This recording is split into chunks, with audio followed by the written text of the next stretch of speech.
Okay, this is like a very different topic here, semiconductors and band theory.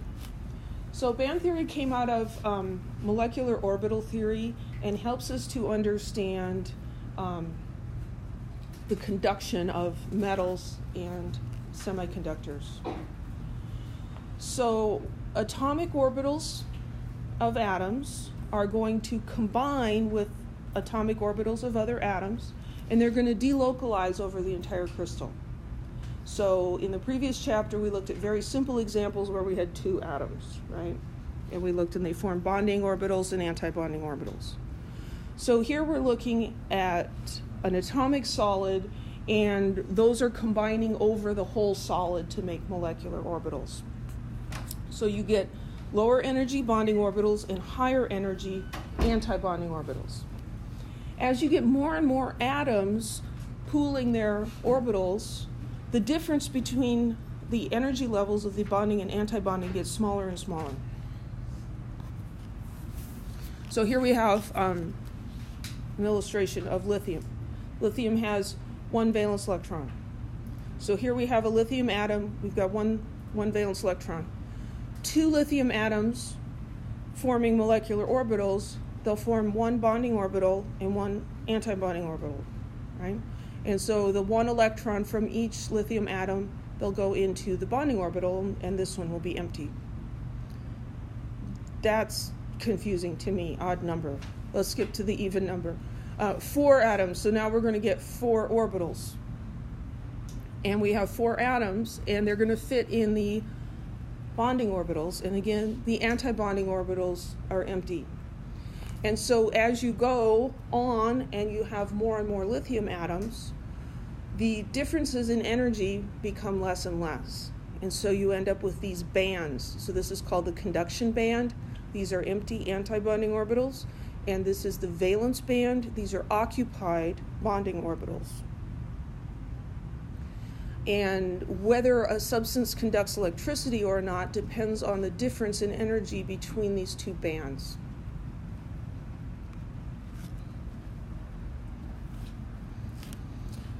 So electrons become mobile, able to move through this molecular orbital from one end to the other when they move into those the conduction band. The conduction band is empty. I'm going to go back to this picture. So this is the occupied valence band. This one's empty. I think of this as being like a crowded highway, maybe gridlock. Nothing's moving, right? You've just got cars and there's some hold up ahead and nothing's moving. This is the shoulder of the road. It's empty, right? So if a car moves from the gridlock highway into the shoulder, it's got clear road ahead. It just can go wherever it wants, right? Why doesn't everybody go drive on the shoulder? Because it's against the law. What happens if you get caught? You get a ticket. You might have to go to traffic court, pay money. It's aversive, right? So the reason that all the electrons don't go up there is because there's an energy cost. It has to go to a higher energy. They don't have enough energy, they're not going to go over there. They're just going to sit here, and they're not going to move. But if there's no difference in energy between the valence band and the conduction band, if there's no penalty for driving on the shoulder of the road, who wouldn't, right? I need to get where I'm going, I'm just going to pull out and move along the shoulder. So for metals, there's no difference in energy between these levels. And so the electrons can just move into the conduction band and zip around. Metals conduct electricity very well.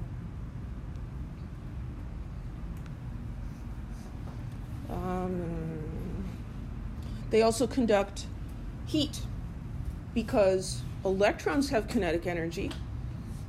And if you have part of the metal that is very warm and part that's cold, and those electrons are free to move around, the electrons in the warm area are going to have higher kinetic energy. And as they move to the cooler area, because that's what they do, they move around, they're going to conduct that heat to the cooler area.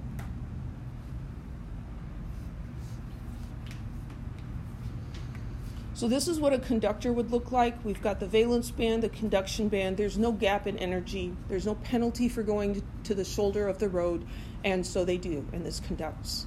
In an insulator, there's a big energy gap here. And so in order for these electrons to move into the conduction band, they'd have to get a lot of energy. So there's a really big penalty for driving on the shoulder, and nobody does, right? Then we have the semiconductor, where there is a gap, but it's a small gap. And so it's like, well, if you get caught driving on the shoulder of the road, it's like a $10 fine. You're like, well, I need to get where I'm going. I'm going to risk it. It's worth it. Or you might say, well, I'm really out of money and I don't need to be there at any particular time. I think I'll just stay here. But some electrons will move.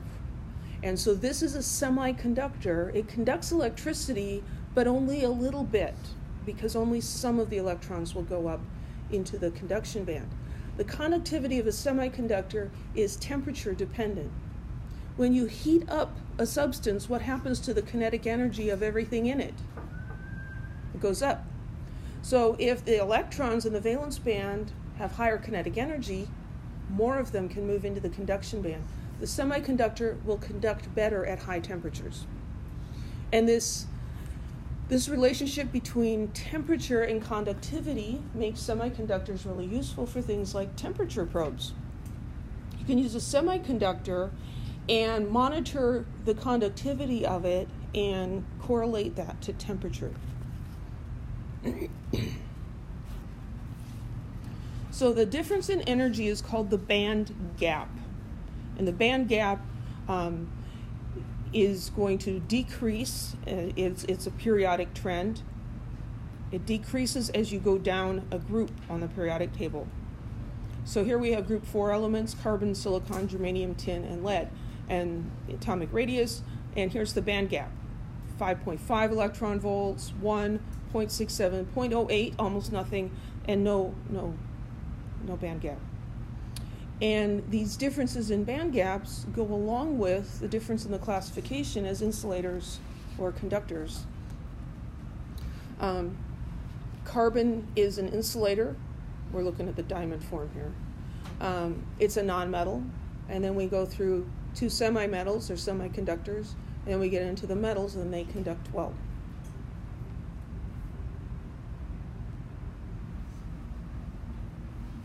So the reason behind this is that the increasing atomic radius reduces the overlap and reduces the energy difference between the bonding and the anti-bonding orbitals. So you see a general trend as you go down that conduction will increase. So we can make a semiconductor more conductive by doping it. A doped semiconductor has small amounts of impurities. So there's 2 different kinds. There's N-type and P-type. So if we dope silicon, if we dope silicon, which is in group 4A and has 4 valence electrons, if we add a little bit of phosphorus in there, phosphorus has 5 valence electrons. So we're still going to get this conduction band in the valence band. Let's see if I can draw a picture here. So this is the conduction band, and this is the valence band. And so here we've got, is that too big? That's too big. I was using that for something else. Let's say that these are the electrons.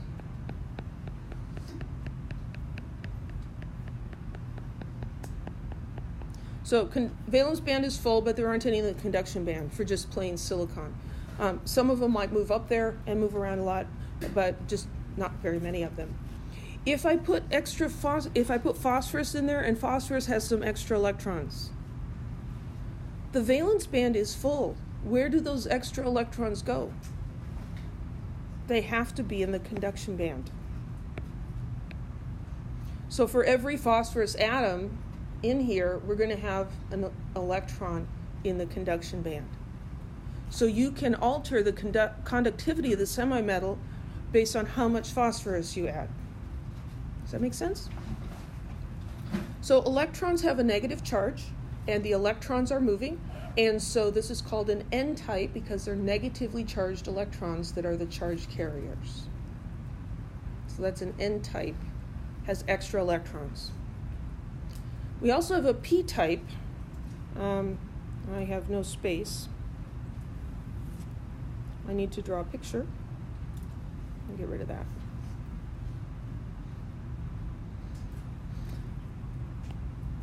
So again, here's the conduction band and the valence band. And we've got our electrons in here.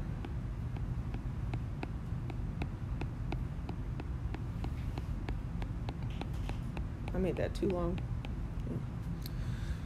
So here's our silicon. The valence band is full. These guys can't move because there's no space. It's like I'd like to move, but there's this guy in front of me. So if we dope this with gallium, gallium has 3 valence electrons. So what happens then? If I dope with gallium, for every gallium atom, oh, that's not good.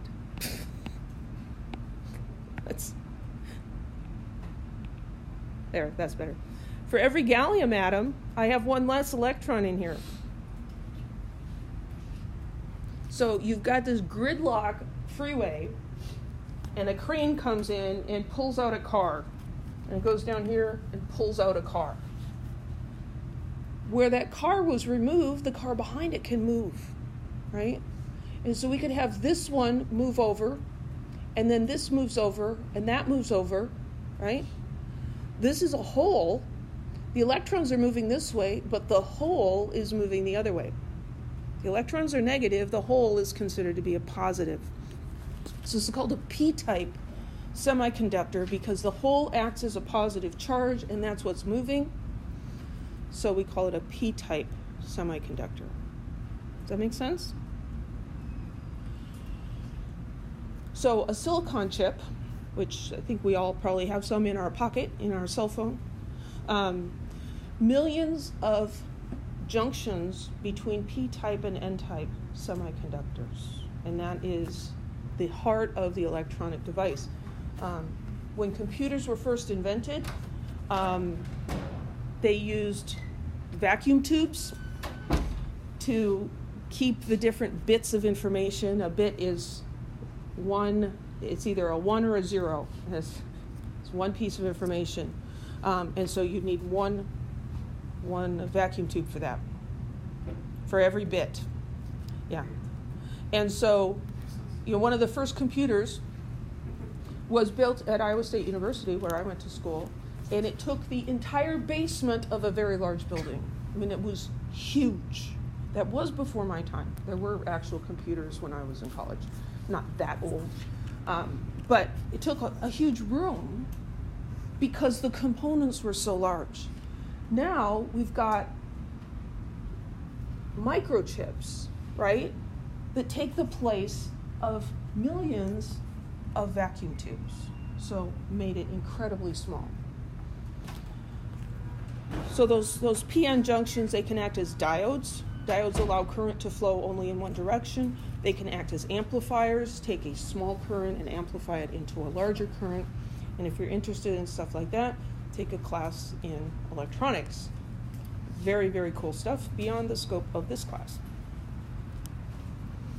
So we should be able to answer a question like this. Which element would you dope into germanium to create a P-type semiconductor? So germanium, how many valence electrons? 4. Germanium has 4 valence electrons. So a P-type, is that going to have extra electrons, or is it going to be short of electrons? Short. N-type would have extra electrons because the negative electrons are moving.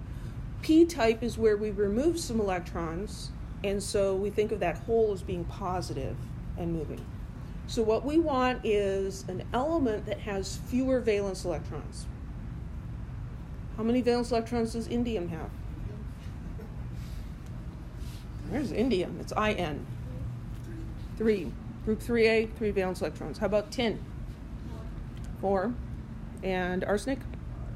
5. So it's going to be indium, right? We want to choose the element that has fewer valence electrons than the main semiconductor. If we doped it with tin, really wouldn't change it at all because we have the same number of electrons. If we doped it with arsenic, we get an N-type because we have some extra electrons. Those would be always in the conduction band and increase the conductivity. Any questions?